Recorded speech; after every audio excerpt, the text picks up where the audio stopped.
Good morning, ladies and gentlemen, and welcome.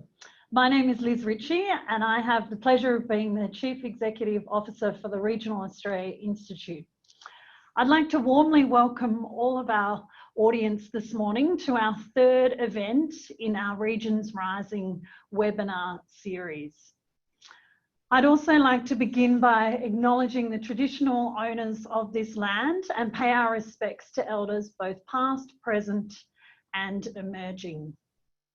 I'd like to also thank all of our attendees this morning for joining us and to send out our sympathies to our friends in Victoria who are also joining us. Our thoughts are with you all today.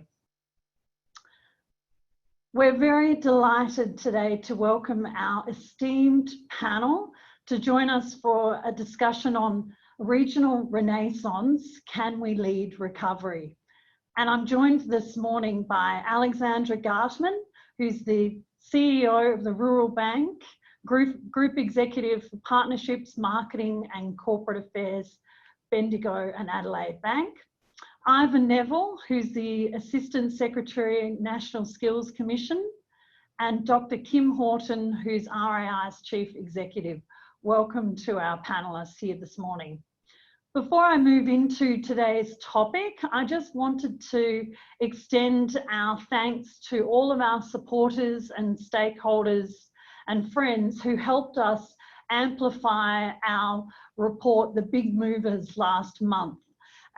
Both myself and the team here at the RAI were overwhelmed with the response that the report received, and we're still receiving a great deal of interest in this report. So we thank you for that ongoing support. So our topic today is very timely and indeed very data rich. We'll be looking at opportunities and challenges facing regional Australia as we start to consider the economic recovery. Whilst we know that there are some green shoots, we also know that regional Australia is incredibly diverse and that this pandemic is having mixed ramifications across sectors and regions. So what are the sectors that will help pull us through, and how do we best support the hardest hit sectors appropriately? I think it would have been music to everybody's ears to see the federal government's announcement to extend the JobKeeper and JobSeeker. But some of what we'll discuss today is that recovery may need to have a more targeted approach in some regional areas. Consistently, both pre and post the pandemic, regional job vacancies continue to grow at a faster rate than metropolitan areas, as our latest June quarter figures have shown again. These are very important levers when assessing the current impacts and speak to the prevailing issues of matching the right skills with job vacancies. So amongst the hard data that we'll be discussing today, it's also important to remember that ultimately there is a person behind every business, every role, every home, and indeed every situation. So today we'll also be looking at how the pandemic has impacted communities over the course of the last 3 to 6 months. The Regions Rising series would not be possible without our supporters. So again, I'd like to acknowledge and thank the Bendigo and Adelaide Bank and indeed their charitable arm, Community Enterprise Foundation. And it's wonderful to have Alex with us today representing them. We know firsthand that Bendigo and Adelaide Bank are inextricably linked with their communities, and we thank them for their ongoing support. Today's program, we only have 1 hour, so we need to move swiftly. After some housekeeping, we'll move straight to the panel. Alex is going to kick off today's panel and will be followed by Ivan and close with Kim. We'll then have about 20 to 25 minutes for audience Q&A. I'll have a couple of opening questions. If you do have questions, please register them throughout today's session and we'll do our best. It is always difficult to get through the number of questions though, but please submit them. We do, just a few housekeeping, we do have quite a number of media registered here today and a live recording with Prime Television as well. These sessions are always recorded and available after the fact. And of course, you've all received today's program with our full speaker bios. We'd love you to get busy on social channels using hashtag Regions Rising, and you can also tag us at Regional Oz. So it's now my pleasure to introduce our first panelist, a person who probably needs little introduction to our regional audience, but Alex joined the Bendigo and Adelaide Bank in October 2015 as Managing Director and Chief Executive Officer for the Rural Bank, having been a member of the board since 2014. Since July 2019, Alexandra has had responsibility for the group's partner engagement, marketing, corporate affairs, and climate risk. Before joining the bank, Alexandra led notable organisations like the Foundation for Rural and Regional Renewal, FRRR, and Birchip Cropping Group. With this kind of career footprint, it's easy to see why Alex is often called upon to represent rural and regional affairs, and we're delighted to welcome Alex to the panel today. Thanks, Alex. Great, thank you so much, Liz, and hello everyone. It's an absolute pleasure to be with you this morning from my base in regional Victoria in Bendigo. Now, the question that I've been asked to consider is this regional renaissance, and are we able to lead some recovery? And I think it's a fantastic question, and there will be some data and insights that are shared today that will make us really critically reflect. And in some instances, yes, we can lead, but leadership is tough no matter what you're trying to do. And I think we do need to be looking at different scales. So I'm going to share my screen now, and I'd love to be able to take you through a couple of key slides and some data points as well. Now, as Australians respond to this life in a COVID-19 world, it seems that the only guarantee is that with certainty is that we have greater uncertainty. And the pandemic, which has come hot on the heels of widespread drought across Eastern Australia and devastating bushfires, has caused a seismic shift really in our human, economic and social lives. And our lives and livelihoods are really disrupted like never before, particularly in Victoria. Now, the Bendigo and Adelaide Bank Group, which Rural Bank is the agri-specialist division, has been working closely with its customers and the broader community to ensure that our response aids both the individual and the collective recovery.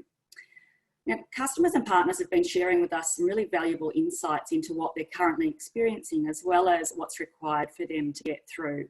And this morning, I'd like to share a snapshot from some of those ongoing conversations that our people are having with our customers, our partners, and the communities in which we're based. So there'll be a number of key trends, learnings, and ideas that have emerged, and I think can inform and shape how we recover not only from COVID-19, but also some of those big impacts that we've seen over the last 12 months or so with drought and bushfires.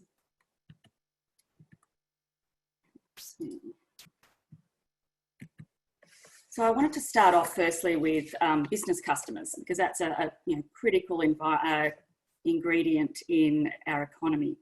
We know that a number of businesses that bank with us are doing it tough, and about 1 in 3 businesses we've spoken to has taken a significant hit to their revenue, and by that I mean more than 30%. Whilst Australians are confident and resourceful, they are relying on the agricultural sector to provide underlying and foundational resilience.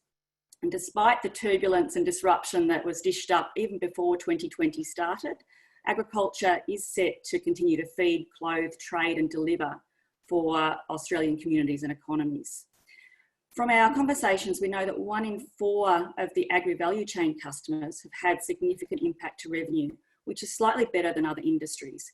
This drops away significantly when we're just focusing only on farm businesses. However, the ag sector really does need labour, and right now, creating those new opportunities for employment is absolutely critical. Some of the hardest hit areas in the small business community are accommodation and food services, with 4 in 5 businesses indicating a significant impact to their revenue. And the Melbourne Metro lockdown has impacted confidence across Australia. We've seen a 2.7% decline in confidence in July, and that's almost doubled in Victoria with 4.9% decline. So we're obviously monitoring this quite closely, and the option to extend JobKeeper and repayment deferrals was very welcomed, as Liz said, and is now available to business customers and really will help banks to support those in need, particularly those in longer lockdown conditions. Now, during the first lockdown period, most businesses, aside from those deemed essential, were shut down. And one of our regional clients who runs a golf course saw revenue fall away completely, making it really difficult to cover the cost of maintaining that facility for an extended period of time. The bank was able to quickly extend additional capital so they could maintain the course and pay employees until JobKeeper allowance kicked in. In late March, we welcomed widely the federal government's announcement of the $40 billion SME guarantee scheme to help small businesses access working capital to assist with the impacts of COVID-19. As of 30th of June this year, the bank had approved 111 loans worth $9.92 million under this scheme. And access to the scheme is offered alongside Small Business Relief Package, which provides additional support to small businesses. So critical to our economy, supporting employment and social wellbeing. Now, we've spoken also to a number of individual customers, and we can see from this data that why businesses are under extreme pressure. We asked individual customers about their spending habits in April at the onset of COVID-19, and we followed up the same questions just last week. So what does it tell us? Well, spending appears to have increased, with 59% saying that their spending has slowed down when compared to 70% in April. So from July, that difference to April. Those in regional areas are more likely to have avoided purchasing goods made overseas, that's 63% of responses, compared to those in urban areas at 55%. But there is really strong intent to buy local across all geographic groups. Those in urban areas have relied more on delivery of goods compared to those in regional or remote areas, which you would expect given services and access to those sorts of delivery options. If we now turn our attention to people's connection to community, we were really interested to see whether or not that had shifted. And this survey revealed that people are feeling slightly less isolated from others in their community, 35% in July compared to 40% in April. And those in regional or urban areas, 36 and 37% respectively, are more likely to feel less isolated than those in remote areas at 25%. Yet there is a sense of feeling less cared for, 40% in July compared to 45% in April. Those in urban areas are more likely to feel less cared for, 38%, compared to those in regional or remote areas. And I think that's because there's been a much stronger shift and we have a higher degree of resilience to that in rural and regional communities. Further to this, we've been talking to our community bank partners about societal impacts, and we asked 120 community bank partners who work with local decision makers as well as other leading community organisations to assess the impact that COVID-19 is having at a local level and think about what the response could be. We asked what the most important issues are that are facing their community.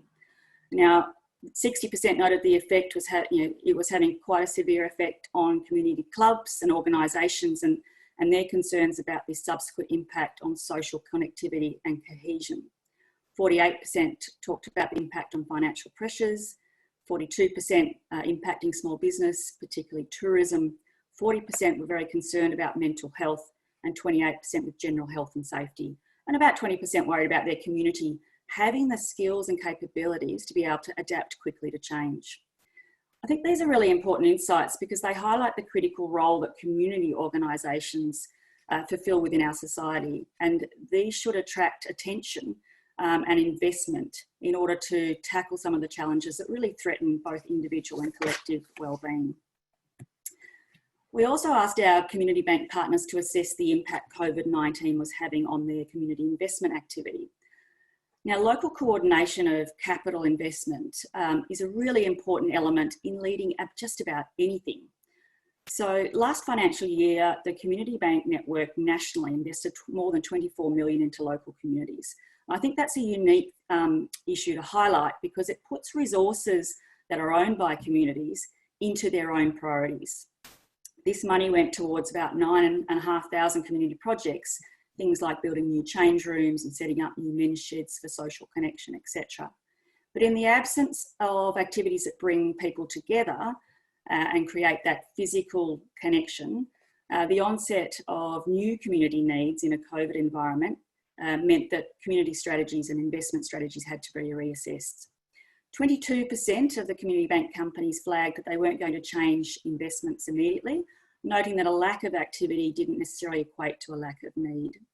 37% replied that a minimal change was forecast, but there was a need to shift towards recovery-related investment in the near future. 21% were investing less based on a reduction in activity due to social distancing and lockdowns, but this was coupled with a belief that an increase in investment will be required to aid recovery efforts. Lastly, 20% said that they were going to invest more, and this was largely driven by an immediate shift to backing local response and recovery efforts, coupled with higher levels of both community partnerships and collaboration, often with their local government authorities and other not-for-profit organisations. So this leads us to the last key finding, which examines where Community Bank companies, which are based in their communities and in the communities that they serve, where they think they can drive the most impact over the next 12 to 18 months. So all of these issues listed here are investments for hard-hit sectors and vital social capital. So they were going to respond with bespoke community programs, grants and investments, particularly supporting local events and tourism, with 76% focusing on that. A further nearly 60% facilitating community networking and collaboration, and 56% providing key resource and expertise to assist businesses and not-for-profits recover and respond. So we're seeing Community Bank companies right across Australia lead conversations and provide both support and input into recovery planning. In one community example in Port Lincoln, South Australia, the local Community Bank's actually just announced a $200,000 community grants program. And what they've done, along with a couple of other community banks across the network, they've reshaped the criteria for applicants and want to support projects that have a strong focus on repositioning and tooling Port Lincoln for a post-pandemic world through various initiatives that will support the tourism sector and exporting produce, but also improving community connections, mental health and wellbeing as a direct response to COVID. Now, these are great examples of empowered communities taking control of their destiny and not just surviving, but thriving within their sphere of influence. And I mentioned social capital earlier, which is bonding, bridging and networking as key ingredients.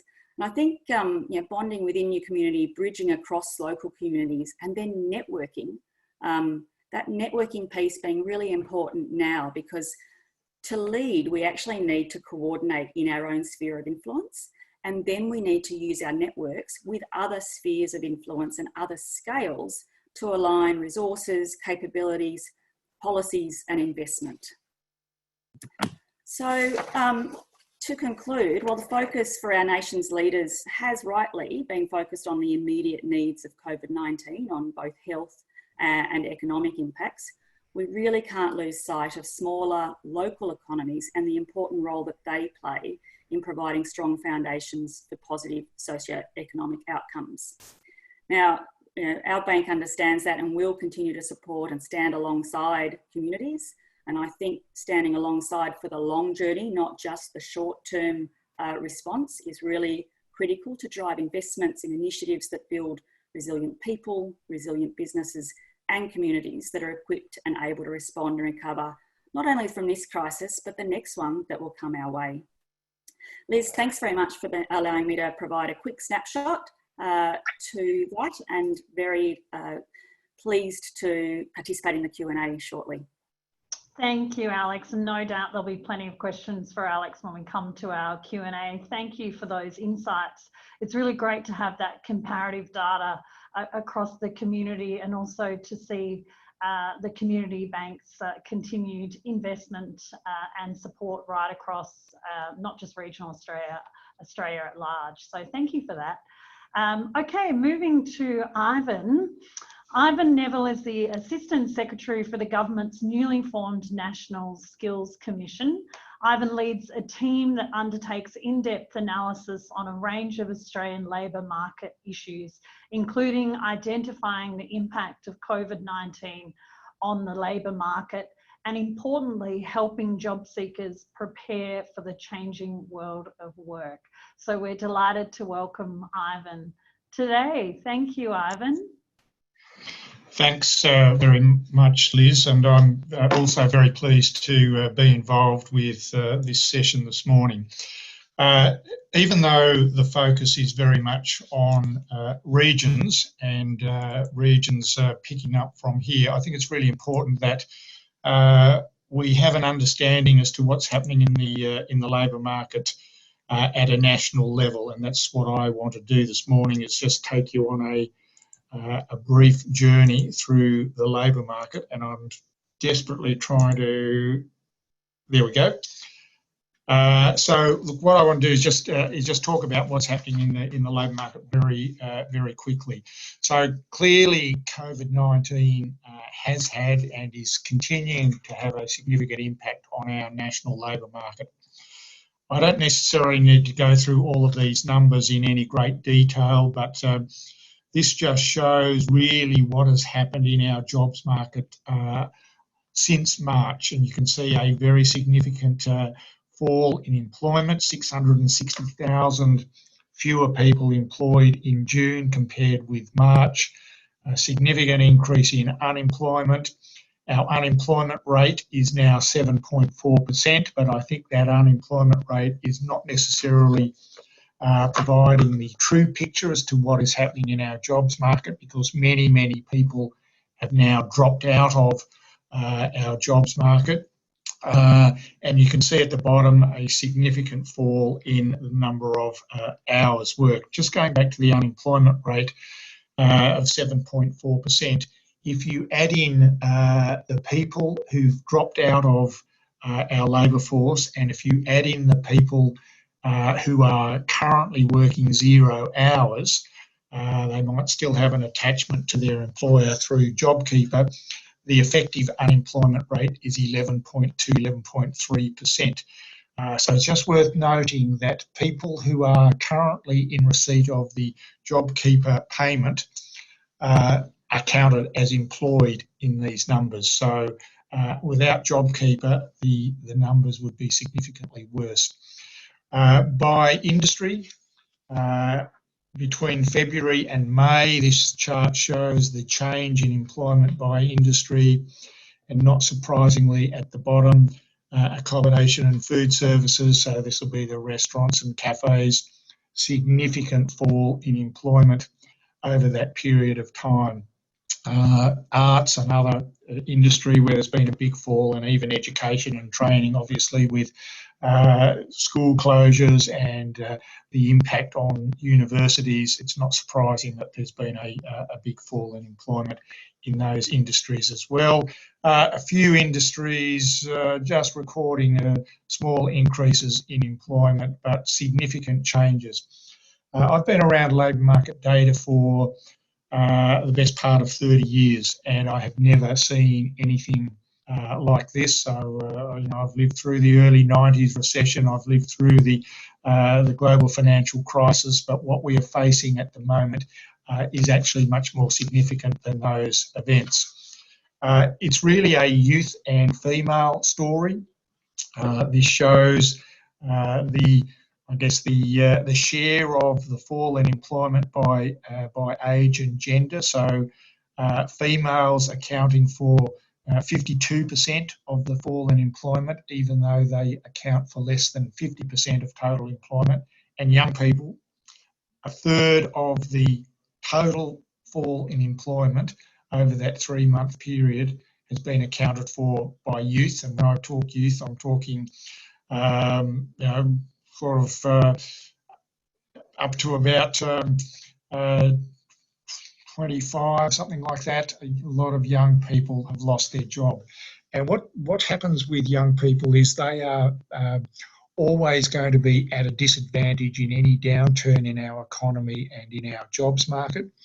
So if you're young and you're looking for a job, you don't have much education behind you and you don't have much experience behind you, so you're most likely to be adversely affected.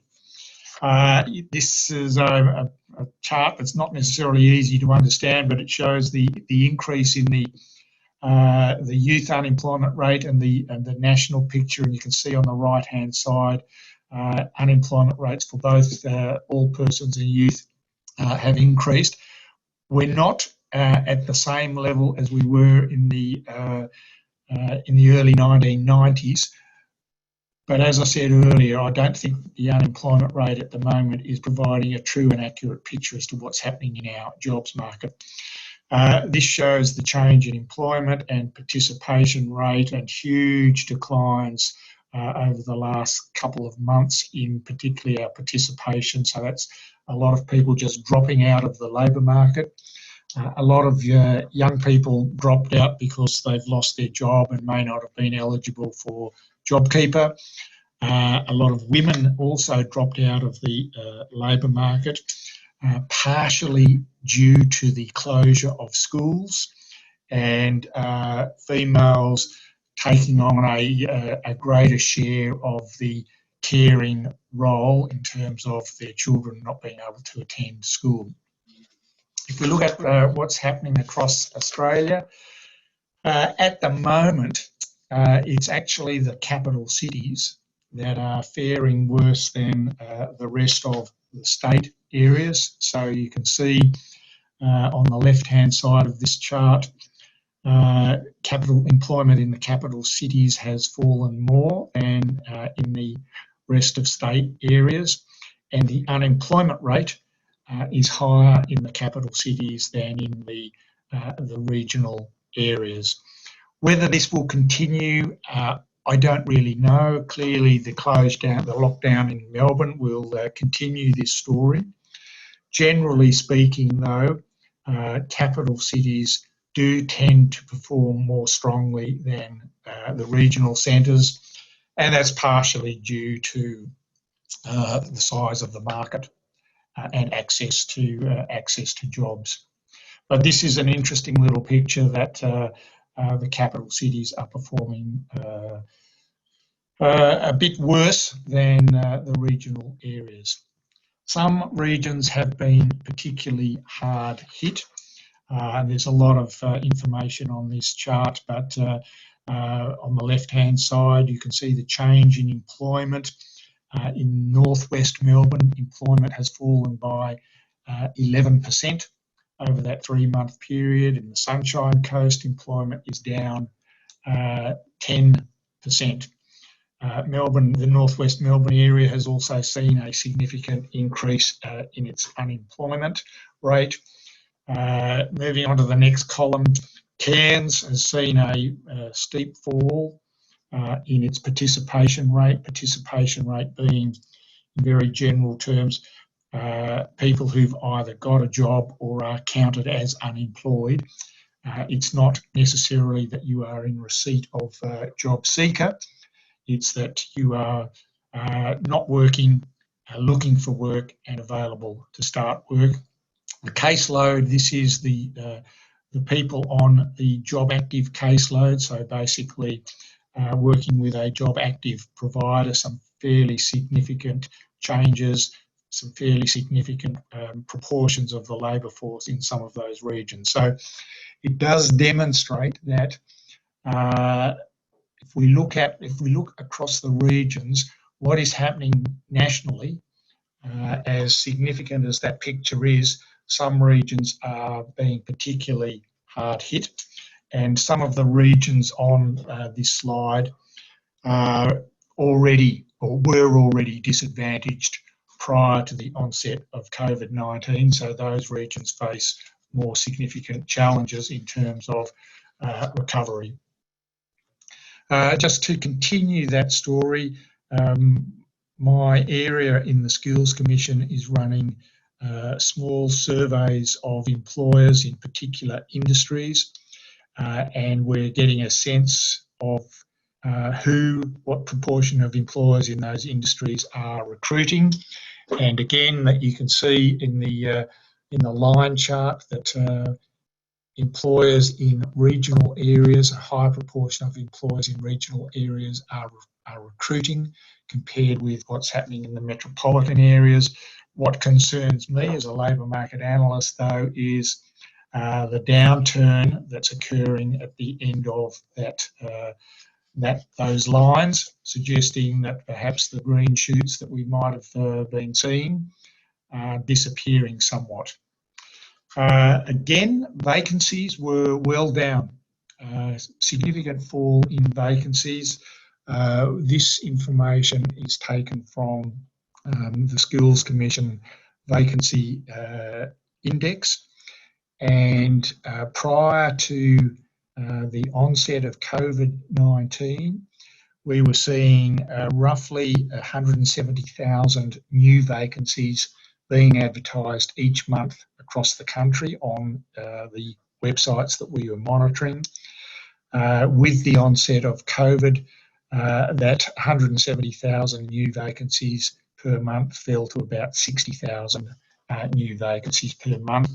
Importantly, though, you can just see at the end of this chart on the right-hand side, just a pickup in vacancies, and that's encouraging that that's occurring, but we are well below pre-pandemic levels.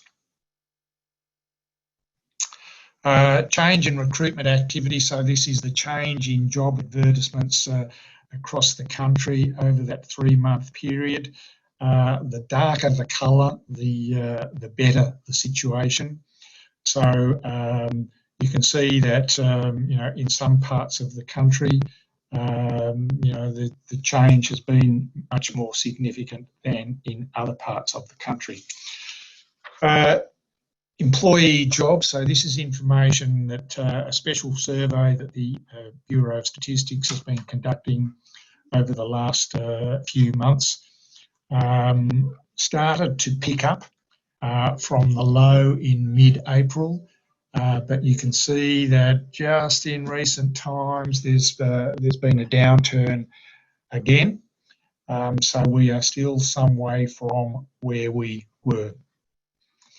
Finally, we've been asking as part of some of our additional surveys, what's the risk to businesses staying open over the next 6 months?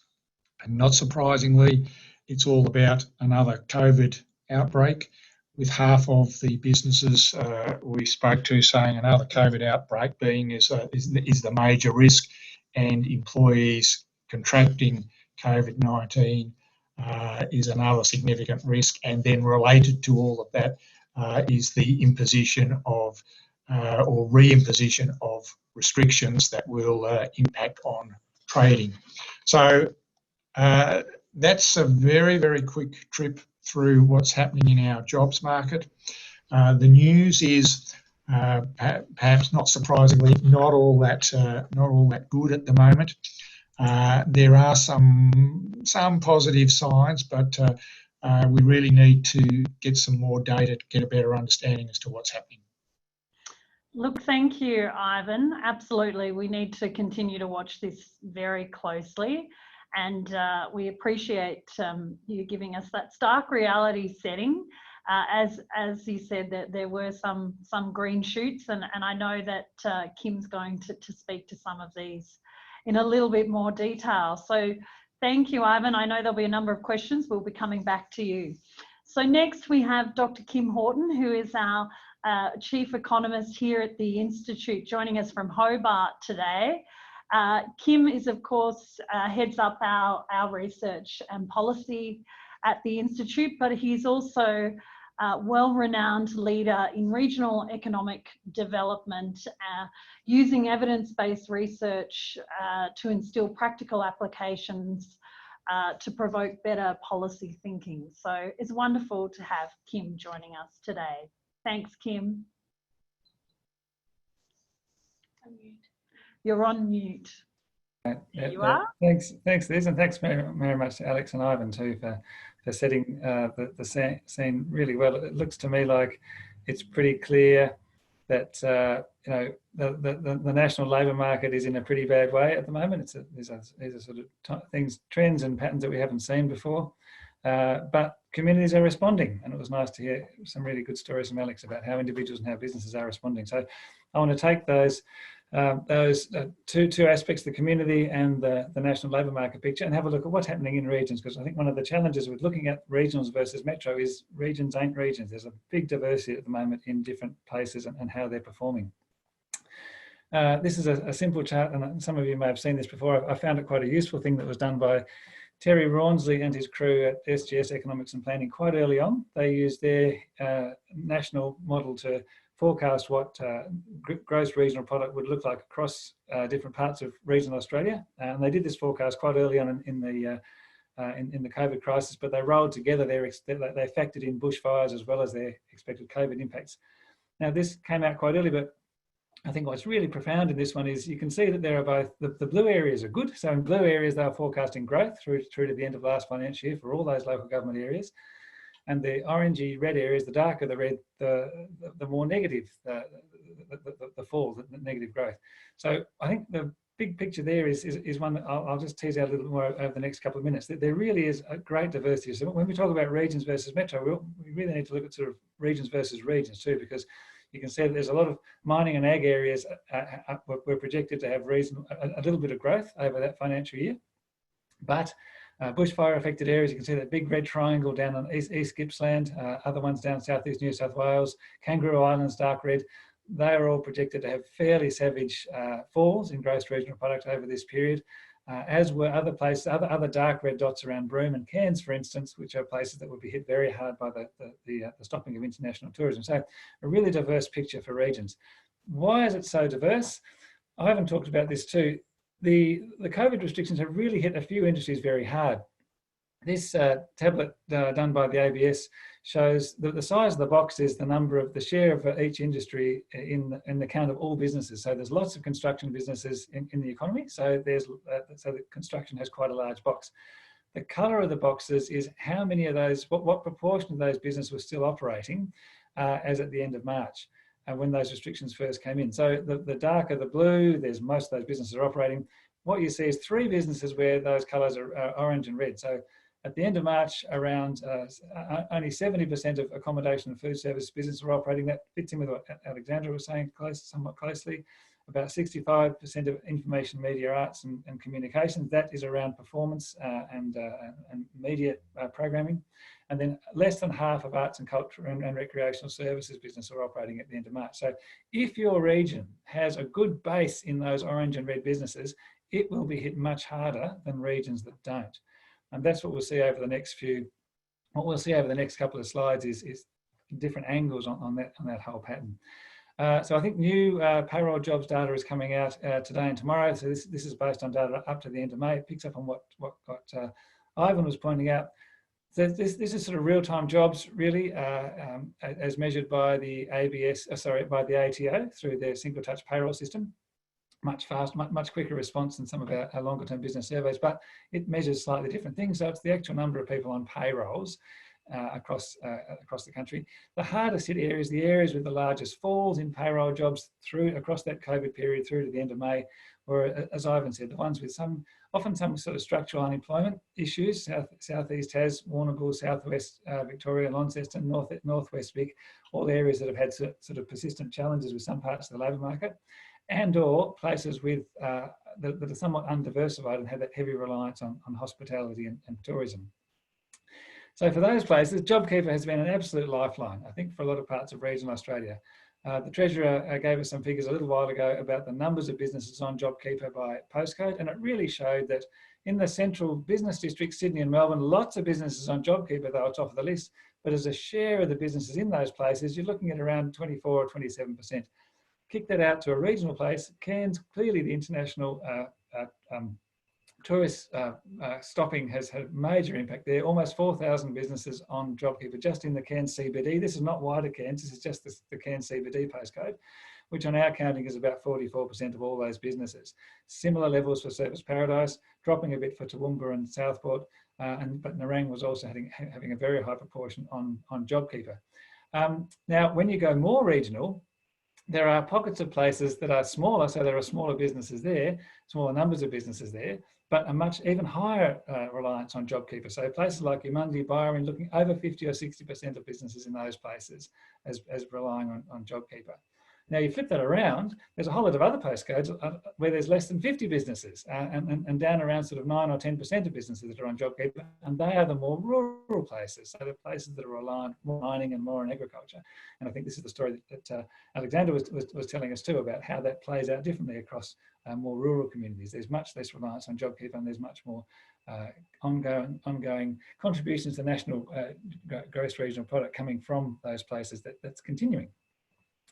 The last sort of set of data here I want to touch on is this is a bit edgy. This is again sort of real-time data that the CSIRO is pulling together on new job postings. So it's not the stock of jobs that are advertised. These are just new job postings. These are businesses that are taking the trouble to post a new job vacancy on a website. And what we can see that in June there was about 11,000 new job postings across regional Australia. Bit of a jump from May. In fact, if you group up all the places in regional Australia where these jobs were tagged to, there was about a 22% jump May to June, which is one of those green shoots we were looking forward to, which is a slightly bigger increase than for the mainland state capitals. I looked at the July figures, because this is day by day, we have counts for up until July 28th, and the numbers I reckon are tracking a little bit below where they were last month.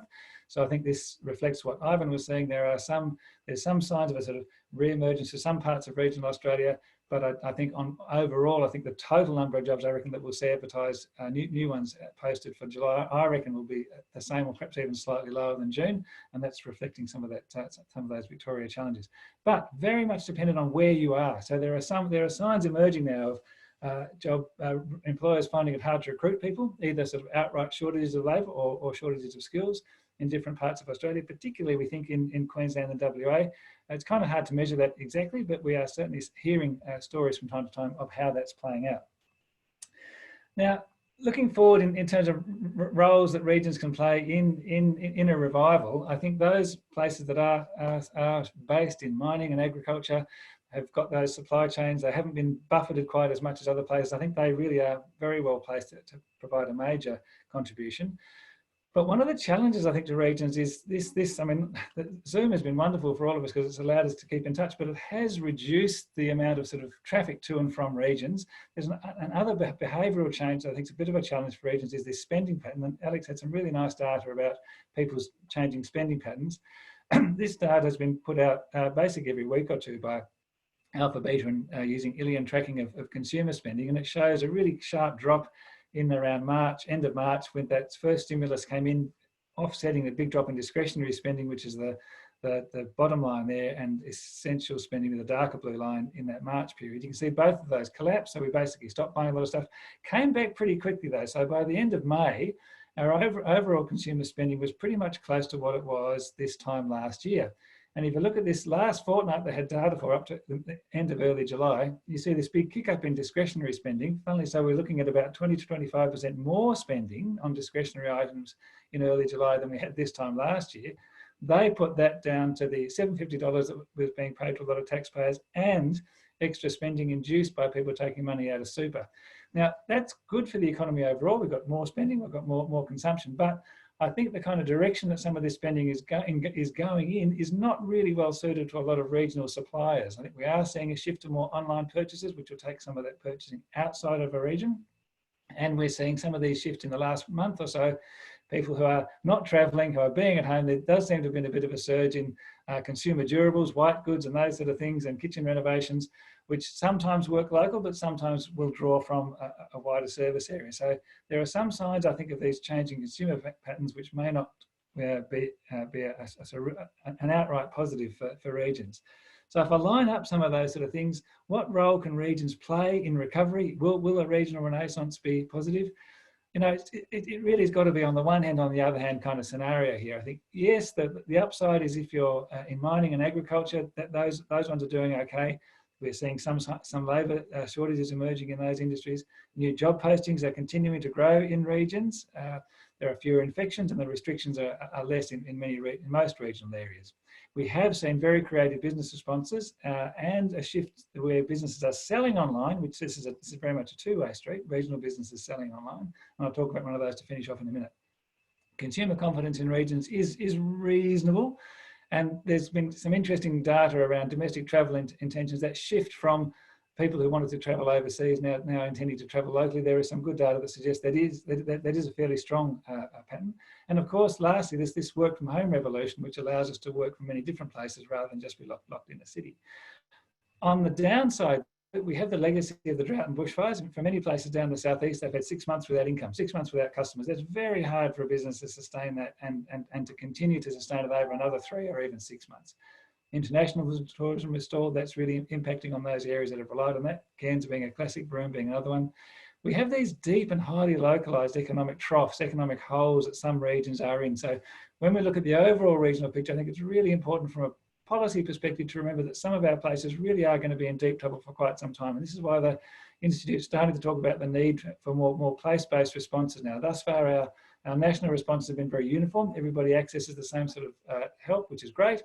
But I think it's getting to the point now that these differences between the regions that are doing okay and the ones that are really in deep trouble are such that we start to need more place-based differentiation on those things. And I talked about the bit of a leakage in online sales not being good prospects for regions. Finish with an upside. I've got to finish with something positive because that's just the way I'm built. This is an example of a business that has made significant changes, but did make significant changes to its operations. Unlikely business, it's in tourism in Katherine in the Northern Territory.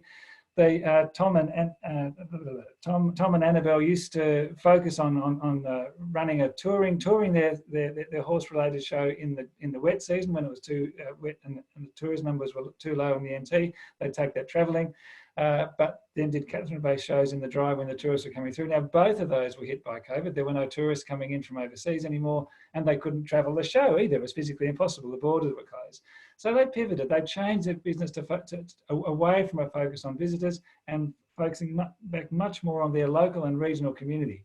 So they're offering horse handling, riding lessons, beginner to advanced riding lessons. They have a dedicated training arena.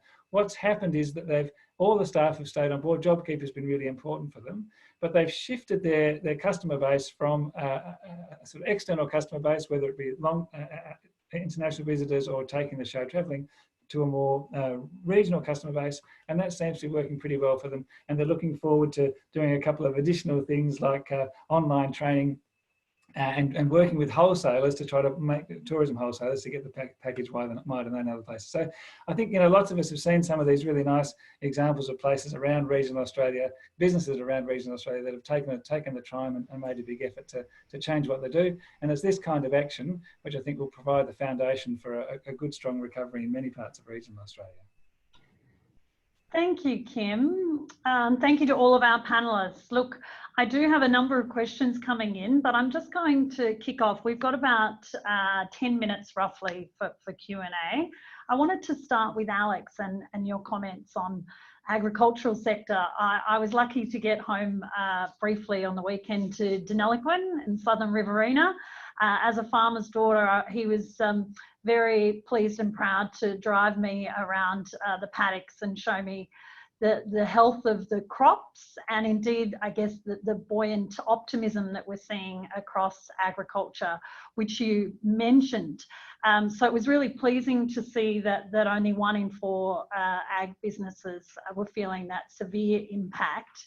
I guess my question is though, you mentioned the shortage of labour that we're seeing. How do you think the ag sector is responding to this, and what can we and our listeners here today do to start to support the ag sector?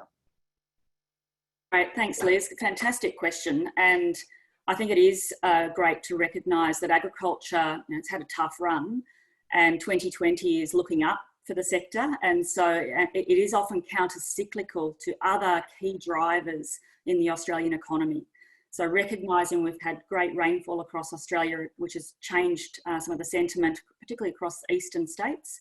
Now there are some hotspots of challenges facing agriculture, but it is broadly, we've got better production outlook and we've got some nice price outlooks on the whole. I think some of the challenges, as you said, in labour will be felt in those that require intense and short-term labour coming into their region, and travel restrictions are hindering that to start with, particularly for border communities that are intense production zones. So the Murray River region is really challenged with cross-border movements and being able to attract international, both backpackers and Pacific workers into the standard BAU suppliers of labour. I've heard and seen some great examples of various communities like in Hay and Dubbo and others, where they have coordinated some of the needs across their ag businesses and then worked collaboratively with local government authorities and other supply coordinators to bring people in, to skill them up, because we know agriculture, there's some really high value and high tech infrastructure that needs to be used. So there's a bit of training often. We can't have too many low skilled labourers in the industry. And one of the challenges in many rural and regional communities that are critical for agriculture is the lack of appropriate accommodation services in town. So what communities can do is working with agricultural businesses and helping to coordinate across lots and lots of small businesses, in essence, to coordinate attracting people to that region, then looking at the skills uplift and the training, and then the accommodation and the services that will support that labour coming in. Now, with high unemployment across much of Australia, it is an absolute time for the Australian agricultural industry to promote job opportunities, and sectors could work together and build relationships between food producers and then those throughout the food and clothing value chain, so that there's connections when we get through COVID recovery in a couple of years' time. I think the one other thing to call out, Liz, is that some of the emerging challenges that we've seen in the ag food processing sector, particularly around abattoirs, will impact on consumer confidence in the agricultural value chain. And there is actually a need for that to be handled quickly and appropriately, so that we can maintain consumer confidence in Australian agriculture. Thank you, Alex. Great. Look, on the same line, actually, we've got another question on labour here, who I'm going to call out to one of our attendees, Mahir Mohmand from Regional Opportunities Australia. It's great to have Mahir with us. He's got a question for you, Ivan. So if you'd like to unmute, I think Mahir will join us. Hopefully Mahir is still with us. Thank you very much for giving me that opportunity. My question is to Ivan. Ivan, for post-COVID recovery of the economy, is there a list of skills that Australia would need, given the fact that workers from the Pacific nations and also backpackers would not be able to come to Australia for a certain period of time? Look, thank you for that question. I mean, obviously we have challenges at the moment in terms of our supply of labour, because our borders, our international borders are closed, let alone the closure of borders between states. The Skills Commission has been charged with the responsibility to produce a list of the skills in demand. And this list will be, we're aiming to have a list available by about March next year.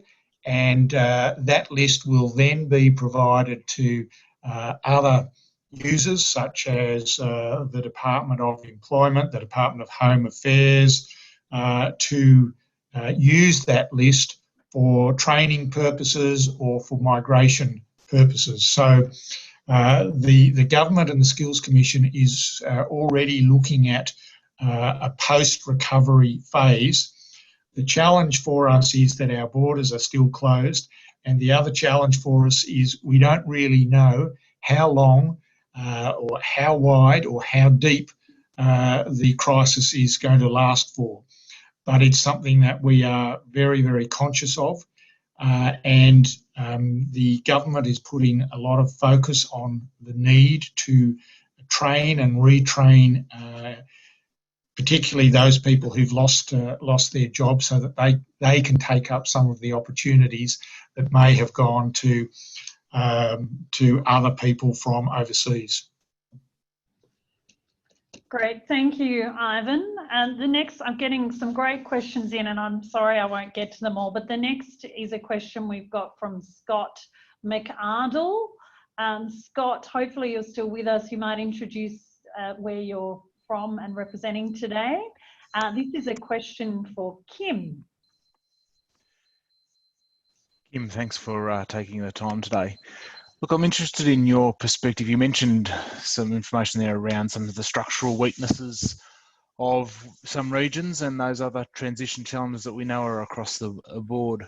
Interested in your perspective on what strategies and or approaches you're contemplating or you're looking at to more place-based transitions and arrangements. I'm a small business consultant looking at structural, sustainable development and regional development, and yeah, really interested in your thoughts on how that comes together and if you've seen that working well in places either in Australia or internationally. Thanks, Scott. Look, it's a really good question. When I talk about these structural weaknesses, I'm thinking about the places in Australia that have been going through long-term changes, out of manufacturing into services, for instance, or even our faster growing populations up the East Coast, where there's sort of there's been persistent high rates of unemployment, even as populations grow. So for those sort of places, I'm really quite taken. It does link very closely back to the capabilities and the aspirations of businesses. So, you know, strengthening those local business ecosystems, sharing those good news stories, showing business owners what can be done in these difficult circumstances. I know that sounds kind of basic, but that stuff really does seem to work. We've seen nice examples of different places around the country where they've driven change through those quite sort of micro scale processes. And the other part of it for me really is trying to connect up, join the dots in the labour market so that we're connecting up people who are looking for work with with employers, but doing it in less of a sort of purely functional service provision way through job-related service providers, but actually bringing the community into that. So I'm talking about places that have really taken it upon themselves to bring employers together with schools, together with families, particularly disadvantaged families, to show kids how they can see an employment pathway for themselves in that region. And if you couple that in then with sort of post-school training, you can start to build a local, what we call a sort of local or regional learning system, which helps all sides. It helps young people get into work, but it also helps those employers get the people with the skills they need to be confident they can grow. We know that a lot of regional employers have been holding back on making investments because they simply weren't confident about getting the skills and retaining the skills they needed to grow. So for me, that's a big part of addressing those structural changes in the medium term. Great. Alex, I think you've got a follow-up for that. No, sorry, I was thinking about something else in terms of that question, sorry. Oh, sorry, Alex. So what we've got is actually one last question for you, my apologies, with John Goddard. I'm using Chair's prerogative even though we've got a couple of minutes left. John Goddard, are you still with us? Question for Alex on leveraging community groups. Yes, I am. Thanks, John. Hi, Alexandra. Look, you provided some interesting comments on the value of leveraging community groups to assist, rebuild and improve business after this virus impact. I also see that you're a member through LinkedIn of the Prime Minister's Committee looking at leveraging community groups with business, it would appear. I'm not sure the full details of that, but I just wonder, do you believe that the federal government and or the state governments could or should fund and support local groups? And by local groups, I'm thinking of groups that might have experienced business leaders, and maybe Rotary would be one good example, but do you think it could be a government initiative to support those groups so that they can get experienced business leaders in front of small and medium business owners to help them through this current situation and build for the future, obviously?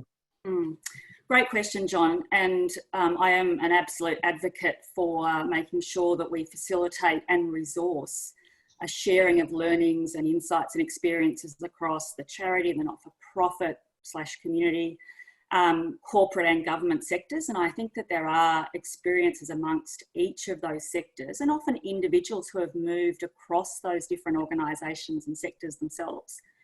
There are both public and private funding sources that help connect experienced business leaders with startups, with organisations that are facing some challenges and may not have the lived experience within their membership base and their communities to be able to tackle that. Sometimes there are challenges in getting that coordinated, and that's where I do think there is a role for both federal and state governments in facilitating and easing sort of policies and the connections. And then there are certainly, I know of a number of state government programs, but also from trusts and foundations that provide funding to help connect essentially mentors and experienced people with organisations that have got a particular need or gap in the capability to tackle some of the challenges that are facing us.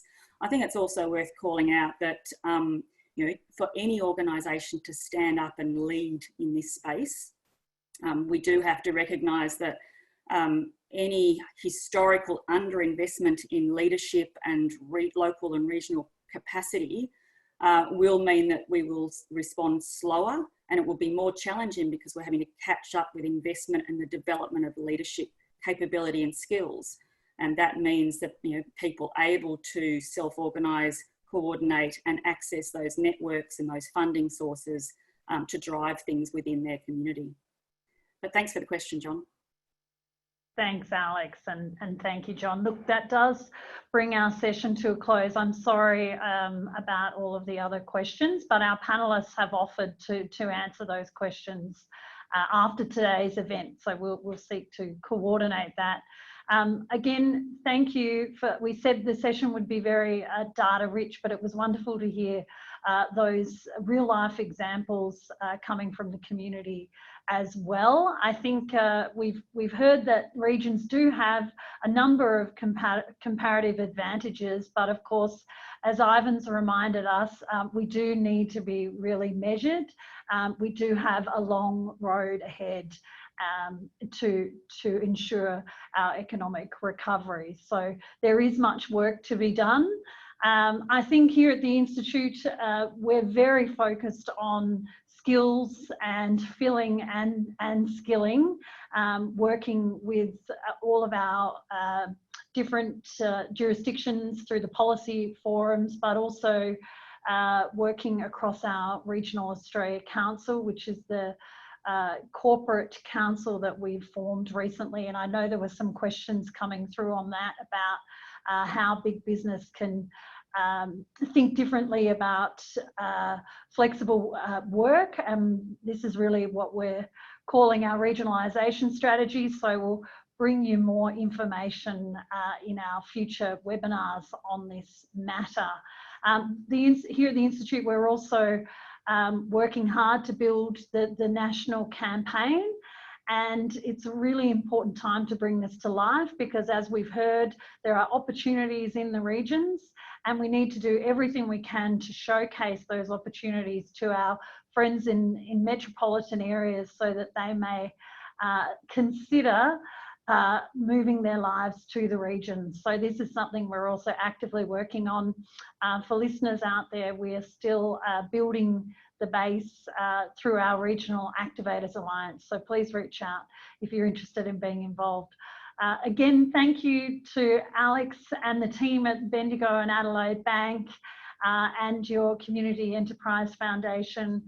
We look forward to continuing the Work With You in Regions Rising series.